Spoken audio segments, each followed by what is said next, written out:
اعوذ باللہ من الشیطان الرجیم بسم اللہ الرحمن الرحیم الحمدللہ رب العالمین الصلاۃ والسلام علی اشرف الانبیاء والمرسلین سیدنا و نبینا ابی القاسم محمد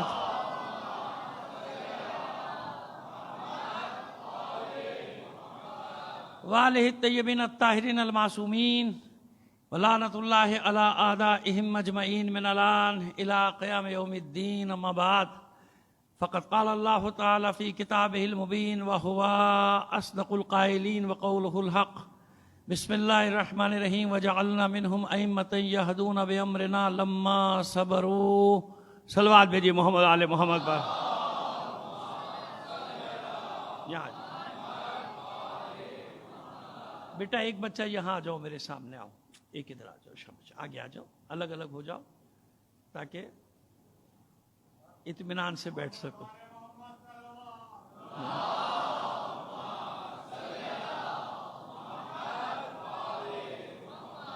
وہ میں اس لیے اطمینان سے بات کرتا ہوں کہ ایڈیٹر بیٹھے ہوئے ہیں یہ ایڈٹ کر دیتے ہیں کیا چیز کاٹنی ہے کیا چیز رکھنی ہے ایک اور صلوات بھیج دیجیے محمد آل محمد پر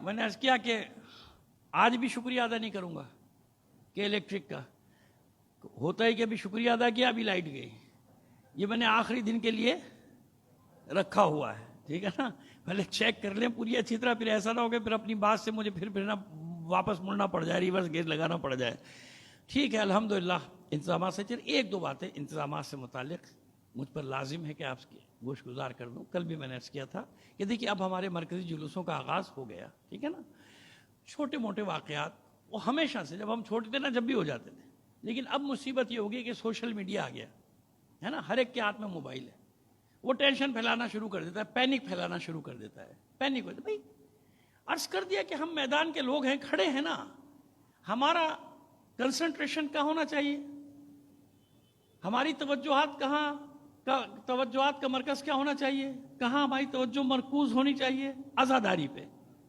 جلوسوں پہ کوشش کی جاتی ہے کہ ڈسٹرب کیا جائے ڈسٹرب کیا تو ان کی عزاداری ساری ڈسٹرب نہیں کچھ بھی ہو جائے جیسے عاشور پہ ہوا تھا جیسے چہلم پہ ہوا تھا الحمدللہ امتحان میں پورے اترے تھے نہیں اترے تھے نا امتحان میں جلوس اپنی منزل پر جائے گا یاد رکھیے میں آپ سے خدمت میں عرض کروں کہ کل بھی ایک دو واقعات ہوئے ایسے وہ پکڑے گئے الحمدللہ ہمارے جوانوں نے پولیس کے سپاہیوں نے رینجر والے پکڑ لیا لیکن اس کو چاہتے تو پورے دنیا میں پینک پھیلا دو یہ ہو گیا نہیں بھائی ہو گیا نا ختم ہو گئی بات معلوم ہو گیا کہ بھائی قصہ ہوا تھا ختم ہو گیا ٹھیک ہے نا یعنی ہماری بھی اتنی ہی ذمہ داری ہے جتنی دوسروں کی ہے بلکہ ہماری ذمہ داری زیادہ ہے چیزوں کو کنٹرول کرنا ٹھیک ہے خدا نہ کرے کوئی بات ہوتی ہے تو آپ کو معلوم ہے میدان کے لوگ کھڑے ہیں سامنا کرتے ہیں ہر چیز کو دیکھیں گے لیکن خواہ کا ٹینشن نہ پھیلایا جائے خواہ میں فضا کو پینک ہو گئے سارے لوگ پینک پھیلا رہے ہیں یہ سب نہ کریں آپ ہر بچہ اسکاؤٹ ہے ہر بچہ ذمہ دار ہے ہر بچہ والنٹیئر ہر شخص ہر عزادار کیونکہ یہ میں اس لیے کہہ رہا ہوں کہ یہ مجمع نہیں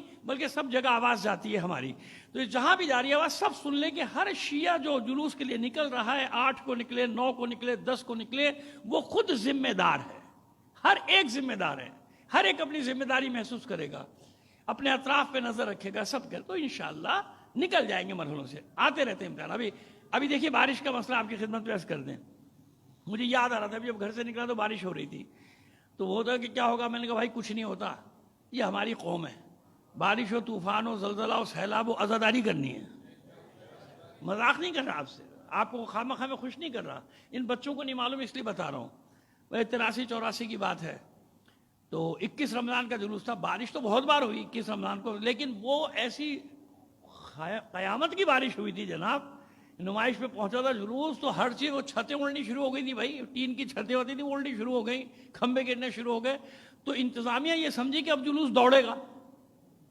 وہ تو الٹا خوش ہو گئے کہ چلو ایک بارش طوفان ہوا کم سے کم جلوس سے جلدی جلوس کھڑا ہوا ہے اپنی جگہ وہ پرچم بھی ہل رہے ہیں علم ہل رہے ہیں جل رہے ہیں لیکن وہ 4 آدمی 5 آدمی کھڑے ہو گئے یقین مانے جب ہم مڑ رہے تھے وہاں یعنی صدر کے لیے بلا مبالغہ کہہ رہا ہوں جو لوگ حیات ہیں میری عمر کے ہوں گے پروردگار ان کو سلامت رکھے انہیں یاد ہوگا کہ گھٹنوں پانی تھا گھٹنوں پانی اچھا سب حیران تھے اس وقت تو آپ کو معلوم نا ماشاء اللہ لگا ہوا تھا ہے نا